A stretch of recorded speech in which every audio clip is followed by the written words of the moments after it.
그러니까 전통 문화에 갇혀서 좌초자산이라 갖고 있던 사람들이 정말 확 요즘은 2010년대 중반부터 변화하고 있거든요. 지금으로서는 고유가를 즐겨야죠. 그러니까 현재 한 1, 2년 정도 고유가가 지속될 거라고 자기네들은 보고 있고, 사우디는 그 조직을 제일 중요하게 생각을 합니다. 오펙 플러스. 오펙 플러스. 그 사우디의 네옴시티, 이것으로 인해서 한국 경제가 좀 도움을 받을 가능성도 있다. 저는 도움을 받을 가능성이 있다라고 생각합니다. 요즘 화제가 되고 있는 것이 이제 바이든 대통령의 중동 방문이죠. 그로 인해서 사우디 왕자를 만나서 석유 증산과 관련해서 뭔가 좋은 이야기를 끄집어내지 않겠냐라는 기대감이 있었는데, 지금 나오는 결과로는 언론에서도 다 바이든 대통령을 비웃는 이런 논조가 나오고 있는 것 같아요. 그래서 이와 관련한 정확한 그 분위기를 좀 얻기 위해서, 정보를 얻기 위해서 아산정책연구원 중동연구센터장이신 장지향 센터장님 모셨습니다. 안녕하세요. 안녕하세요. 네, 지금 말씀드린 것처럼 빈손 거기 왜 갔어 도대체, 이런 얘기가 지금 주로 나오는 것 같아요. 미국에서도. 그렇죠. 한국에서도 그렇게 나오는 것 네, 같더라고요. 저희도 좀 왜 갔어 도대체. 근데 이제 또 일각에서는 그건 오펙 플러스 회의 지나서 몇 개월 후에 아마 결과 나올 거야, 이런 얘기도 있어요. 네네. 네. 어떻게 이 상황을 봐야 되죠? 그러니까 간 목표가 뭔지를 먼저 살펴보면 이게 빈손인지 그래도 이렇게 중단기적인 이런 성과는 앞으로 기대할 수 있는 건지에 따라서 다를 것 같은데요. 우선 가장 큰 원인은 지금 사우디와 미국 관계가 이보다 더 나쁠 수는 없을 정도로 최악이었거든요. 아, 그래요? 그래서 지금 이제 여기서 더 나빠지면은 이게 다시 회복할 수가 없다라는 게 미국 내에 있는 사우디 전문가들 얘기도 그랬고, 제가 보기에도 이렇게 가서는 안 되는데, 그래도 우방국이고 이 아랍 순위국의 대표 나라인 사우디가 저렇게 미국한테 마음이 상하면은 진짜 그 당시에는 가장 빨리 가는 게 가장 좋은 거였어서, 만약에 그게 목표였다면, 그러니까 관계 회복이 목표였다면 저는 그렇게 빈손이라고 생각은 안 하고요. 하지만 이 미국 민주당 입장에서는 지금 인플레가 너무 심하니까, 그리고 이제 중간 선거가 11월인데 이대로 가서는 선거에 크게 질 것 같아서 빨리 이 전 세계 산유국 중에 가장 이 생산력이 높은 수인 국가, 그러니까 자기네들이 마음대로 양을 조절할 수 있는 사우디한테 가서 증산을 요청한다면 그게 먹힐지는 모르겠지만 그러니까 가야 되는 거라고 생각을 하신다면, 그게 만약에 목표였다면 방금 전에 말씀하신 것처럼 당장은 쉽지 않겠지만 그래도 앞으로 더 요청을 할 수 있는 이 대화의 물꼬는 터놨다라는 면에서 그 목표 달성을 봐도 아주 나쁘지는 않은데, 흔히 빈손이라고 말씀하시는 그런 분들의 평가는 아마 지금 바이든이 작년 초에 그러니까 출범을 했는데, 바이든 정부가 처음에 내세운 중동 정책이 있어요. 첫 번째가 이 이란 핵 합의를 반드시 복원하겠다. 트럼프 대통령이 말도 안 되게 파기시킨 거였죠. 그다음에 두 번째가 그러니까 아브라함 협정이라고 아랍과 이스라엘 간의 이 화해를 더 활성화시키겠다. 근데 이번에 가서 못했어요. 사우디로 하여금 이 아브라함 협정을 맺어서 이스라엘과 국교 정상화를 시키려고 했는데 그게 안 됐어요. 그다음에 세 번째, 민주당의 트레이드 마크죠. 인권 민주주의 강화는 전혀 못했죠. 가서 이 원리 원칙대로 하자면 왕세자한테 가서 너 반정부 사우디 출신 언론인 죽인 거 네가 배우였지? 이거 국제사회에 사과해. 적어도 이런 말은 받아오기를 국내에 있는, 미국 내에 있는 민주당 지지자들은 그걸 기대했을 텐데, 그거를 못했다는 면에서는 빈손일 수도 있습니다. 그렇군요. 참 여러 가지 그 의미가 있는데, 그만큼 이제 사우디가 미국에게는 중요한 나라잖아요. 그냥 저희가 단순히 알기만 해도 기축통화인 달러의 그 위상을 더 공고히 해준 게 이제 사우디의 그 페트로, 그 달러 결제로 그 석유를 살 수 있게 해준 거. 그러니까 이렇게 밀접한데 그러면 이 말씀하신 대로 지금 트럼프 때부터 이게 완전히 어긋난 건가요? 어떤 이유로 이렇게 안 좋아지게 된 거죠? 사실 어긋난 거는 오바마 정부 때 어긋났습니다. 아. 기억나실지 모르겠지만 트럼프 정부는 굉장히 뭐랄까요? 친자본주의적이고 안보 중심적이기 때문에 지금 보수적인 사우디 왕실, 사우디 정부와 그렇게 뭐 많이 어긋나지는 않아요. 근데 이제 말씀드렸듯이 민주당의 트레이드마크, 인권, 민주주의 뭐 이런 걸 강조하는 오바마 정부, 그 다음에 지금 바이든 정부 때 많이 관계가 어긋났는데 말씀드린 것처럼 사실 이렇게 미국이랑 사우디 관계가 어긋나게 된 이유에는 여러 가지 지정학적 원인도 있고 많이들 들으셨을 미국이 이 셰일가스 혁명을 하면서 더 이상 우리는 중동의 에너지에 이렇게 막 의존하지 않는다. 그리고 우리가 작년이죠. 재작년이군요. 2020년에 사우디를 제치고 미국이 전 세계 최대 원유 생산국이 됐습니다. 아, 셰일가스, 네. 셰일 에너지를 통해서 그러면서 더 이상 우리는 미국의 사우디에 의존하지 않고 중국 견제를 위해서 중동을 조금씩 떠나겠다라고 이제 미국은 선언을 했고, 근데 사우디 같은 경우는 우리가 언제적부터 친구인데 2차 세계대전 이후에 미국이 조금씩 성장하기 시작할 때 말씀하셨던 것처럼 우리가 계속 지원을 해줬는데 우리가 어떤 사이인데 그 종교를 뭐 아편이라고 하는 소연방에 맞서서 둘이 같이 그러니까 뭐 무자헤딘도 지원해주고 탈레반도 뭐 지원해주고 이런 사이였는데 이제 와서 중국이 커서 중국 견제하기 위해서 너희가 셰일을 이제 뽑아낼 수 있어서 이제 괜찮으니까 우리를 그렇게 걸시하냐? 걸시하냐 사실 많이 걸시를 했거든요. 아, 그래요? 예. 그렇군요. 지금 말씀하신 그 빈살만 왕세자, 이게 지금 바이든 대통령 취임 후에 사우디의 언론인인가 봐요. 자말 카슈크지. 여기가 살해가 됐는데 이 배우가 이 왕세자다. 네네. 이게 이제 미국 측의 의심과 주장인 거죠. 주장이죠. CIA 보고서에도 그렇게 나왔다라고 하는데 그러면 이제 당연히 사우디 왕실 쪽에서도 이제 왕세자를 위시해서 공식적인 입장이 있습니다. 그러니까 사우디 출신의 반정부 언론인 게다가 이 카슈크지가 워싱턴 포스트에서 일을 했어요. 아. 그러니까 워싱턴 포스트라고 하면은 뭐 대표적인 민주당 지지를 하는 그런 그룹이고 어쨌든 미국 내에서 이 표현의 자유를 정말 굉장히 중요시 여기는 미국에서 뭐 타국인이기는 했지만 자기 정부를 비판했다라는 이유로 그렇게 무지막지한 방법으로 살해됐다라는 것을 미국 사람들은 특히 미국 이런 언론 커뮤니티에서는 용납을 못하죠. 그렇죠. 그런데 사우디의 입장은 뭐냐면 우리 실수했다. 정보국 요원 중에 튀는 애들 몇 명이 내 허락도 없이 가서 그렇게 죽이고 왔는데 그거는 정말 나에 대한 뭐 모욕뿐만 아니라 전 사우디를 모욕을 시켰기 때문에 그 사람들을 사우디 법정에 불러와서 법의 심판을 받았어요. 그래요? 네네. 사우디 법대로 받았죠. 사우디 법대로 받는 게 뭔가요? 지금 아마 한 22명 중에서 15명이 기소가 됐고요. 아직도 계속 재판 진행 중이고 이제 뭐 왕세자의 공식적인 입장은 나도 생각하면 너무 안타깝다. 하지만 어느 나라든 실수를 하지 않느냐라고 하면서 이제 니네들이 중국 언론인들 이렇게 탄압하는 거 시비 걸어봤냐? 우리는 딱 한 명이었다. 뭐 니네들이 멕시코 기자들 그렇게 사라지는 거 시비 걸어봤냐? 우리는 딱 한 명이다. 사과도 했다.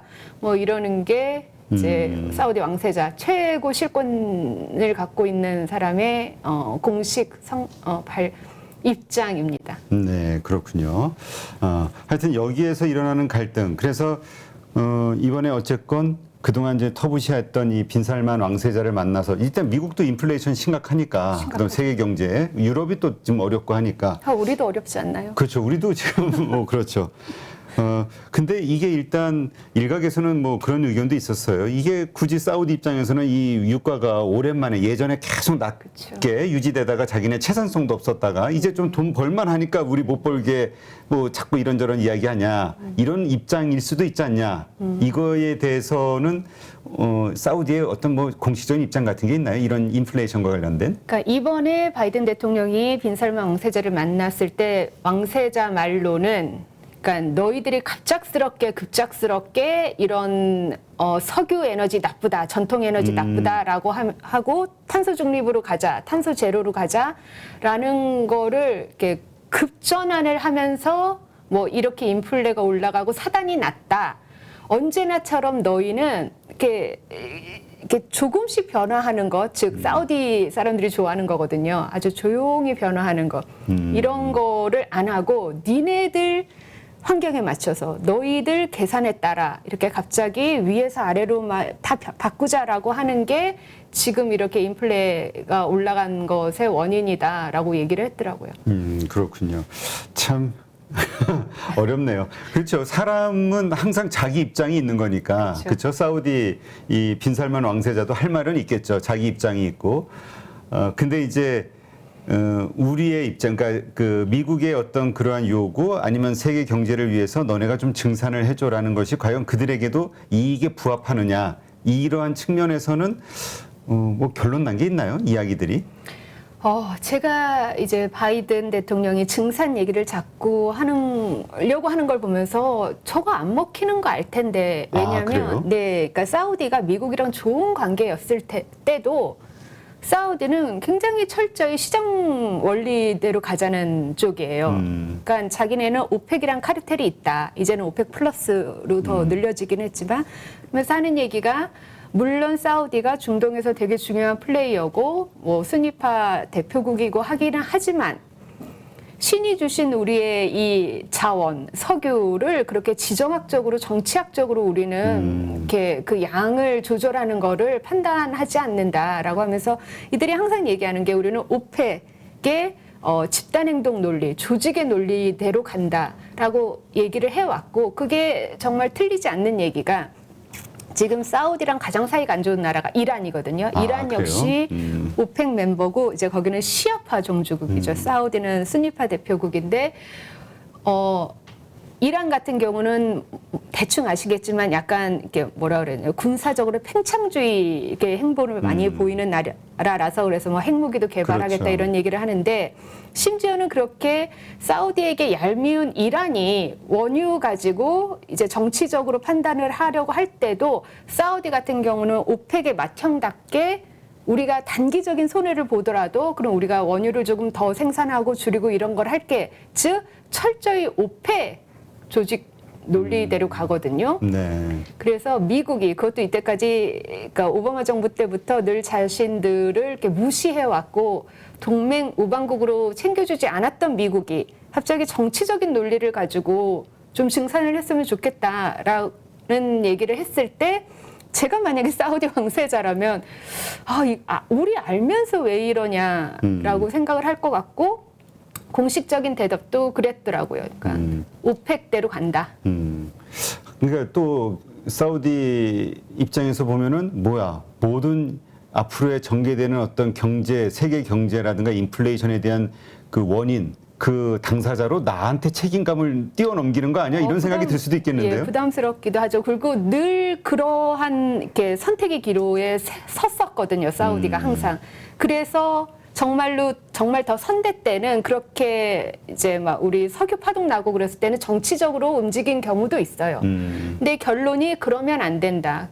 우리가 갖고 있는 유일한 이런 자원을 가지고 정치적, 지정학적으로 쓰면 안 된다라는 게 제가 알기로는 사우디 내에 정말 이렇게 오랜 훈련을 통해서 받아들인 교훈으로 있는 것 같습니다. 네, 진짜 불과 이 코로나 요 전까지만 해도 코로나 초기까지만 해도 우리가 석유 이 화학 이 뭐라 그럴까 이쪽을 원유라든가 이런 쪽을 석탄이라든가 이런 쪽을 좌초자산이라고 표현을 하면서 다 무너질 것처럼 그래서 사우디 이제 뭘로 먹고 살래? 맨날 이렇게 그렇죠. 했던 이야기가 떠올라요.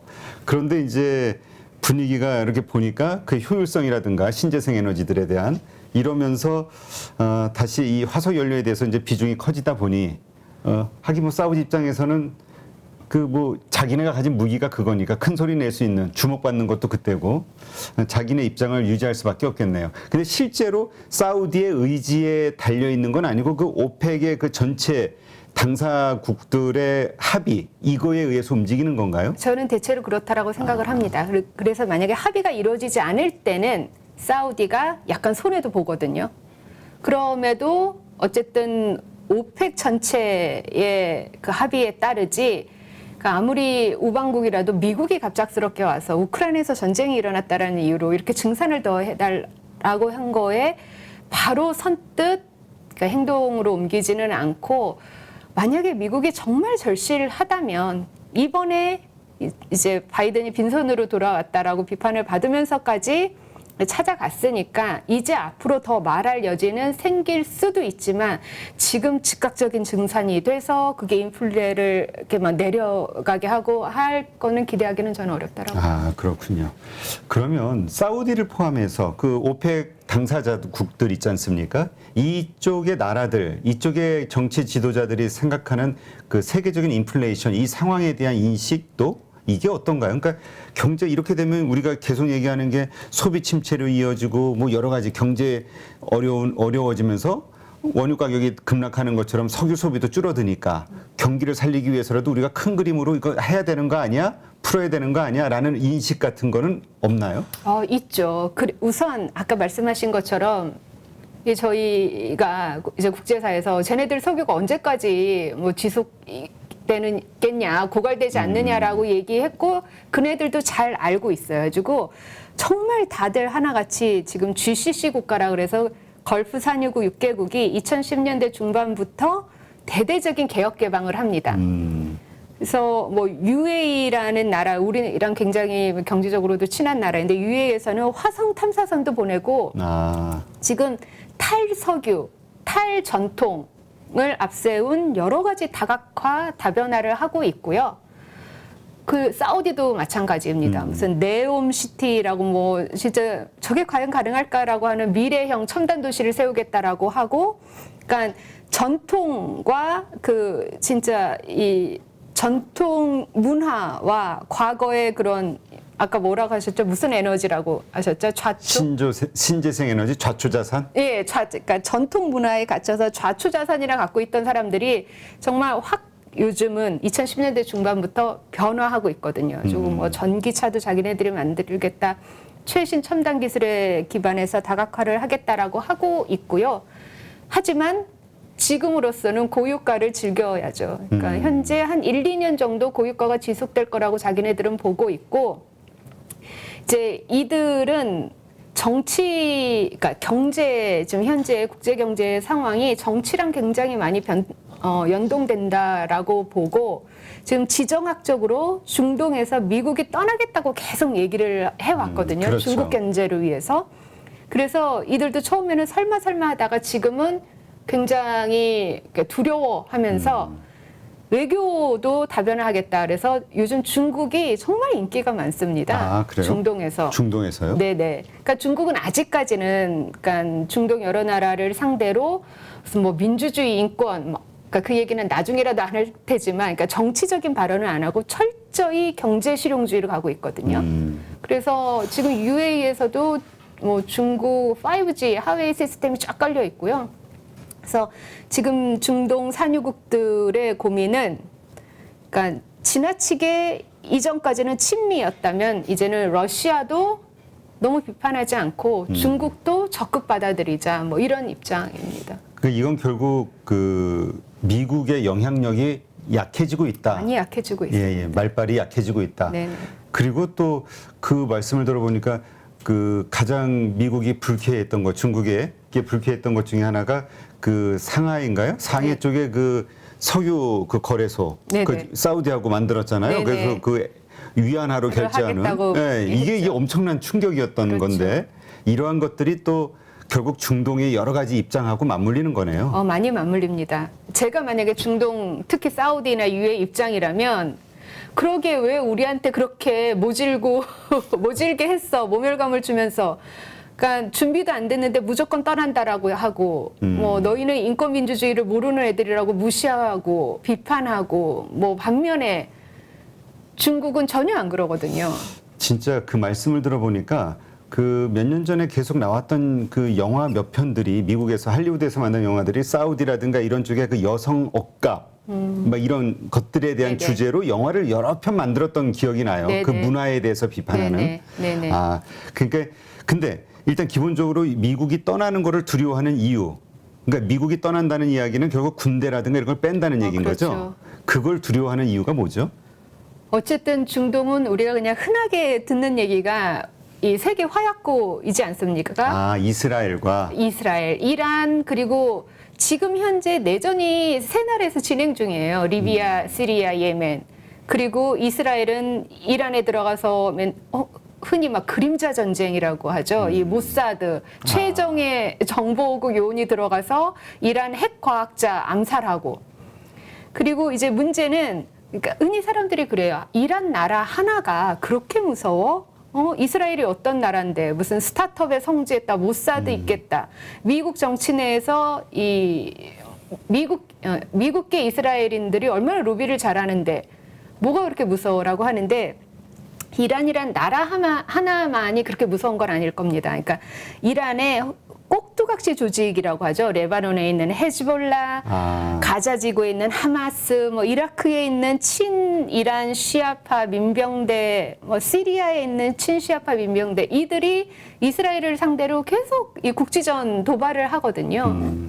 그러니까 그리고 이 이란의 적은 이스라엘뿐만 아니라 수니파 국가들도 있기 때문에 시아파와 수니파 수니파의 서로 또 갈등이죠. 종파가 다르니까. 네네. 근데 일단 이 시아파 수니파 간단하게 어떤 차이가 있는 겁니까? 사실 그냥 같은 무슬림이에요. 얼마나 같은 모하메드를 숭배하고. 그럼요. 무슨 차이가 있겠어요. 사실, 그러니까 뭐 사담 후세인 정권 시절에는 이라크는 시아파가 다스린 나라거든요. 근데 사담 후세인은 순니파였어요.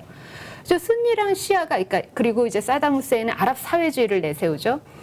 그러니까 이 아랍 사회주의를 내세우는 나라에서는 종파 갈등이 있을 리가 만무했어요. 그냥 같은 무슬림들인데 뭐 순니파는 그 4대 칼리프까지만 믿고 시아파는 7대 칼리프가 사라지면서 언제는 다시 돌아올 거다라고 뭐 생각하는 뭐 이런 거지.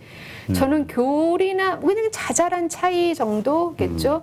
근데 그로 인한 갈등은 상당히 큰 것 같아요. 서로 적대시하는 그런 것들은. 그렇죠. 근데 이게 요즘에 와서 더 증폭이 되는 것 같습니다. 이제 냉전이 끝나고 나면서 이제 워낙에 과거, 그러니까 우리가 이데올로기에 묻혀서 잊고 있었던 뭐 전통으로 돌아가자라고 하면서 문화를 자꾸 깊게 파다 보니까 점점 더 이렇게 특수성에 매몰되고 그러다 보니 맞아 순이랑 시아도 다른 것 같아 뭐 이런 얘기가 나오기 시작한 거죠. 그렇군요. 그래서 그러니까 미국이 여기서 군대라든가 영향력을 그러니까 좀 빼려고 하는 거는 자기네들이 계속 출혈을 하고 있는 거니까 경제적 그렇죠. 측면인 거죠. 그렇죠. 예, 우리 미국의 이익을 위해서. 그리고 그렇죠. 그러니까 그리고 오바마나 바이든도 마찬가지고 이제 대선 캠페인 때 내세웠던 게 우리의 아들과 딸들을 이제 고향으로 데려와야 된다. 지금 걸프 산유국 6개국에 있는 미군 숫자만 하더라도 어마어마하죠. 사우디만 하더라도 지금 한 4만 명 정도 있고 사우디뿐만 아니라 사우디, UAE, 바레인, 오만, 카타르, 쿠웨이트. 터키도 그렇고 미군이 정말 많습니다. 그러니까 이제 전쟁을 억제하는 역할을 한다라고 생각하는데 이게 가면은 이스라엘이 됐든 이란이 됐든 아니면 어떤 테러 조직이 됐든 아니면 뭐 시아파 수니파 갈등이 됐든 뭐가 됐든 여기가 계속 전쟁이 터질 수 있다는 그 두려움이 있는 거군요. 두려움이죠. 그러니까 사우디 같은 경우는 어쨌든 왕정이거든요. 진짜 왕이 정치를 하는 곳인데 이제 2011년도에 아랍의 봄이라고 하는 민주화 혁명도 일어나고 이런 걸 보다 보니 두려운 거예요. 그러니까 테러리스트가 알카에다가 그다음 아이시스가 어떻게 갑자기 이제 사우디 왕실 보고 이런 배신자 너희가 친미였지 이러면서 공격을 어느 순간에도 할 수 있는데 이때까지 해왔었고 그래서 그 공격에 같이 맞섰던 게 바로 우방국 동맹국 미국인데 갑자기 미국이 자기네 이제 쉘 가스가 나와서 너희 에너지 별로 중요하지 않고 중국이 우리는 더 중요하기 때문에 이제 글로 가야 돼. 라고 하면서 준비도 안 됐는데 떠나겠다라고 하니 이제 이들한테는 소위 멘붕이 왔고 멘붕이 온 상태에서 이제 뭐 우크라이나 전쟁이 일어나니까 미국이 그런데 우리 떠나긴 할 건데 빨리 우리 도와줘 라고 했을 때 어느 나라 하나 미국 주도의 대러 제재에 참여하지 않았어요. 아, 그렇군요. 이게 있을 때 잘해야 되는데 있을 때 이게 잘해야 됩니다. 떠오르네요.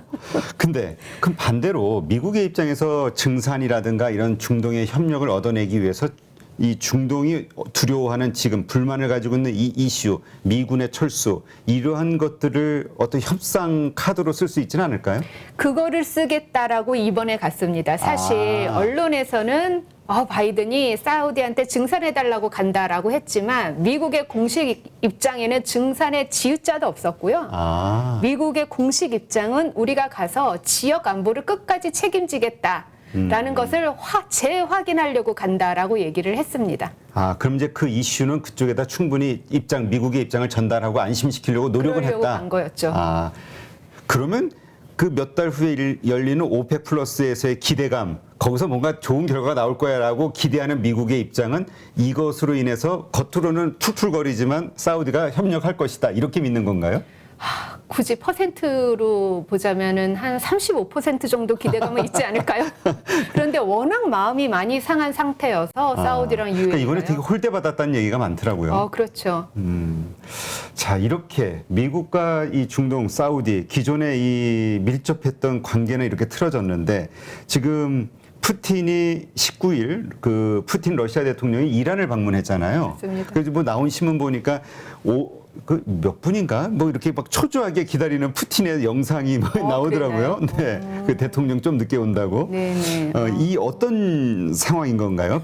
배경이 어떤 건가요? 방문하게 된? 저는 진짜 바이든이 사우디를 떠나자마자 바로 푸틴이랑, 그러니까 러시아의 푸틴, 이란의 라이시, 그다음에 투르키의 터키의 에르도안이 만났다는 얘기를 듣고 제가 저럴 줄 알았어. 난 정말 저럴 줄 알았어. 그래요? 네, 중동 공부하는 사람들은 저럴 줄 대부분 아셨을 겁니다.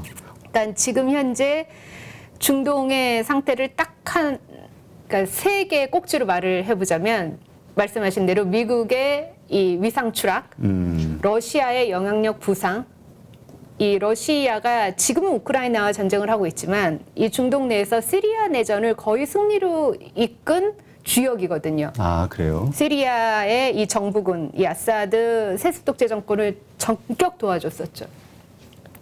그리고 무슨 아제르바이잔, 아르메니아가 다퉈도 러시아가 가서 조정을 하고, 사실 미국은 이제 마음이 떠났었기 때문에 거기에 이렇게 분쟁을 조정할 생각이 별로 없었는데 러시아가 이 과거 소연방의 무슨 영광을 되찾고 싶다 뭐 이런 구호를 내세우면서 중동에 굉장히 많이 인볼브했고, 그러니까 미국의 추락, 러시아의 영향력 확장, 그다음에 중국의 새로운 부상, 이 정도가 지금 현재 이 중동에서의 슈퍼파워들의 모습을 딱 말해주는 걸 텐데, 그러다 보니 러시아를 중심으로 이제 반미연대가 막 구축이 돼가고 있었고요. 거기에서 가장 선봉인 영내 나라는 이란. 트럼프한테 너무 많이 대었기 때문에 이란이었고, 투르키에는 사실 나토 회원국이거든요. 그런데도 이 대통령이 워낙에 1인 체제를 강화하다 보니까 에르도안 대통령도 반미 연대에 열심히 참석을 합니다. 이제 여기 그래서 러시아, 이란, 이 터키가 주도하는 반미 연대에 중국도 가끔씩 들어왔다 나갔다. 그래서 이해관계에 따라서 이렇게 되는 거군요. 그러면 하여튼 우크라이나하고 전쟁이 뭐 언제 끝날 것이냐, 뭐 곧 끝날 것이다라는 기대감도 있기는 하지만 어쨌건 하는 상황에서 이란을 방문한 이유가 있을까요? 특별한? 그러니까 바이든이 그렇게 중국을 떠나겠다라고 해놓고 중동을 떠나겠다라고 해놓고 불안해서 이제 와서 이스라엘과, 그러니까 전통적인 동맹국인 이스라엘과, 그리고 약간 요즘 실망을 한 사우디, 그리고 화상으로 GCC 국가들이랑 다 만났거든요. 이렇게 이 친미 연대를 다시 구축하는 모양새를 보이니까 바로 거기에 대한 뭐라 그럴까요? 역공까지는 아니지만 뭐 너가 중동 떠난다 그런지 얼마나 됐다고 지금 와서 다시는 뭐라 그랬냐면 우리는 떠나지 않겠다.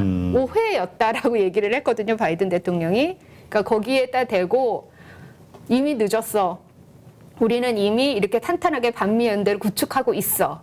바로 이게 우리 멤버야. 라고 하면서 이제 러시아, 이란, 터키가 다시 만난 거죠. 이란에서. 그러니까 이게 그냥 이렇게 보여주기 위한 우리 그냥 친밀함을 과시하는 네네. 그런.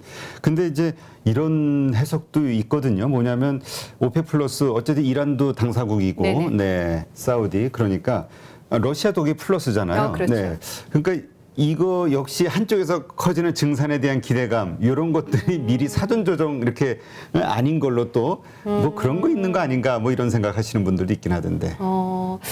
그렇게 생각해 볼 수도 있겠지만 제 생각에는 사우디가 워낙에 가장 독보적인 수인 국가거든요. 사우디의 마음에 따라 이게 이 증산 여부가 효과적으로 나타날 수 있기 때문에 그래서 바이든이 정말 자기가 세계 완전 왕따 국가라 걔랑 그러니까 그 왕세자랑 만나서 얘기도 안 하겠다고 몇 번이나 선언했음에도 불구하고 가서 주먹악수까지 한 거는 그만큼 사우디가 증산에 있어서는 중요한 행위자라서 간 것이라 비록 러시아랑 이란이 만났다 하더라도 그게 사우디의 마음에 따라 결정이 될 텐데 다시 한번 사우디는 그 조직을 제일 중요하게 생각을 합니다. 오펙 플러스. 오펙 플러스.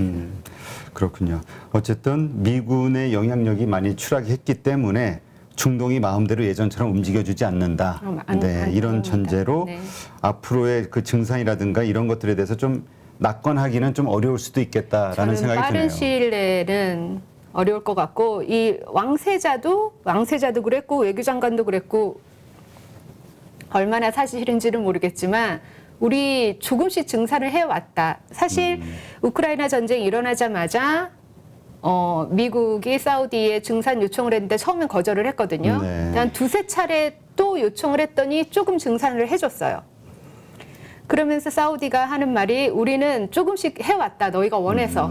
근데 이제는 더 이상 여력이 안 된다라고 얘기는 했는데 저는 그게 맞을 것 같지는 않고 여력은 더 있을 것 같은데 과연 더 할지 얼마나 더 할지. 근데 저는 그렇게 많이 인플레이션을 확 흔들 만큼 많이 할 것 같지는 않습니다. 끝까지 네. 자기가 갖고 있을 레버리지로 둘 것 같아요.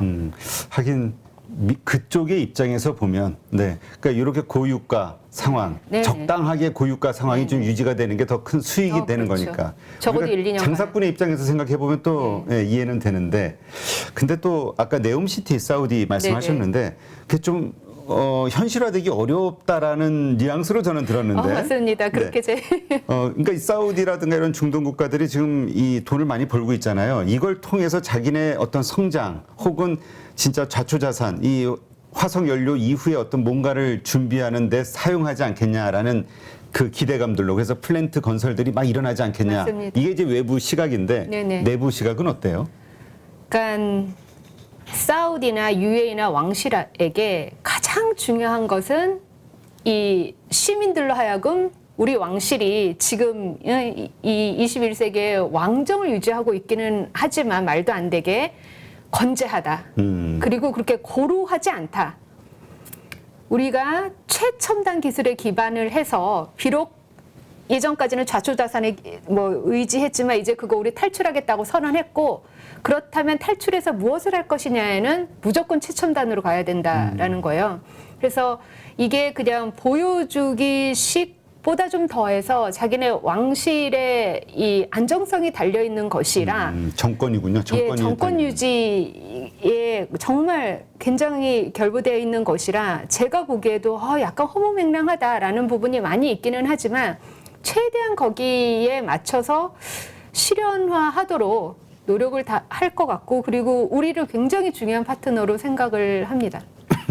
그러면 그 사우디의 네옴시티 이것으로 인해서 한국 경제가 좀 도움을 받을 가능성도 있다. 저는 도움을 받을 가능성이 있다라고 그러니까 지금 계획이 2030년까지인데 그거는 거의 불가능한 것 같고요. 제가 볼 때는 2030년부터 본격적으로 막 시작을 하지 않을까. 그래서 우리 플랜트 산업 쪽에서 기대를 많이 하고 뭐 이번에도 몇 가지 이렇게 수주를 맺은 걸로 알고 있습니다. 그렇군요. 그게 어느 정도 규모 되는 거예요? 네옴시티 그냥 저희가 그냥 말로는 그냥 대규모 플랜트 건설이 일어날 것이다라고만 보는데 뭐가 특징이 있나요? 네옴시티의 특징이? 그러니까 이 홍해에 있는 섬에 가까운 그 커다란 지역 전체를 그러니까 제가 이번에 UAE 출장을 갔다 왔는데 그러니까 에미리트 항공 안에서 이제 영화를 보는데 중간중간에 계속 네옴시티 광고가 나오더라고요. 근데 이제 광고는 너무 허무맹랑해서 이제 이렇게 뭐 중력을 거스르면서 사람들이 이렇게 뭐 스키 같은 걸 타고 하늘을 날아다니고 막 이런 식으로 공상과학 영화처럼 나오기는 하는데, 그러니까 뭐라 전기차는 기본이고, 네. 그러니까 네옴시티에 들어가면 모든 것이 그 뭐 탈석유, 탈석탄, 뭐 탄소제로 이렇게 친환경으로 간다라는 것, 그 다음에 최첨단 기술로 간다는 것, 뭐 이 정도인 것 같습니다. 네, 그렇군요.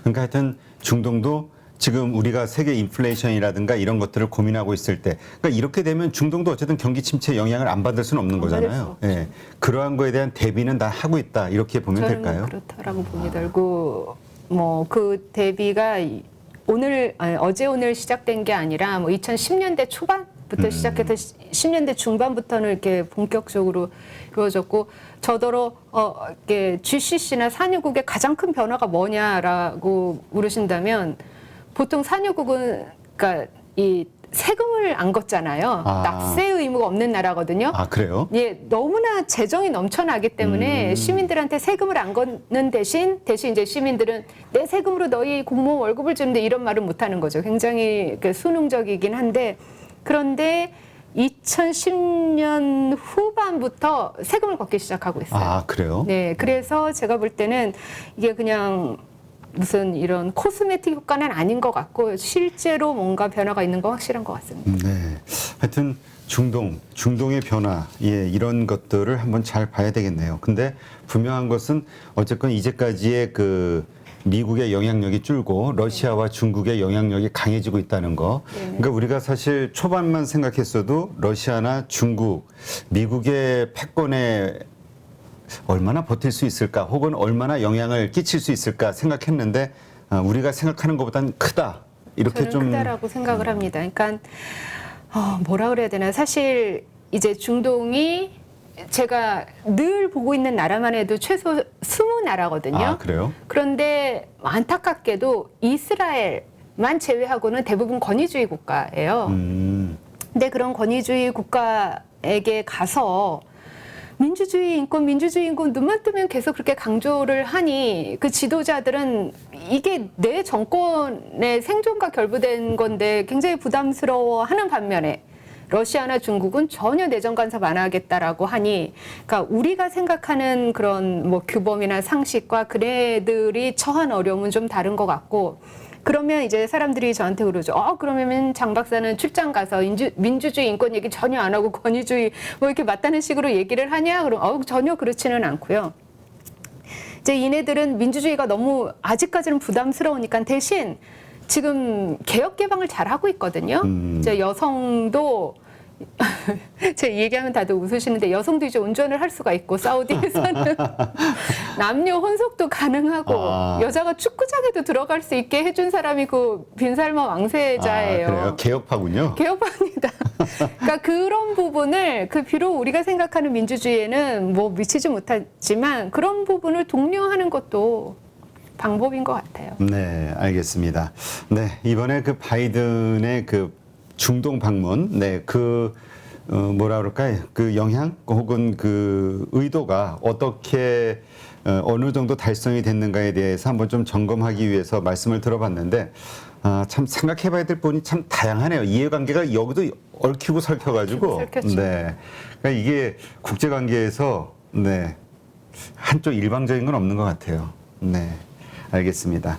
네, 좀 더 우리가 중동, 그 다음에 이 석유 증산, 그 다음에 미국의 패권, 뭐 여러 가지 분야에서 조금 더 생각해 볼 수 있는 시간이 된 것 같네요.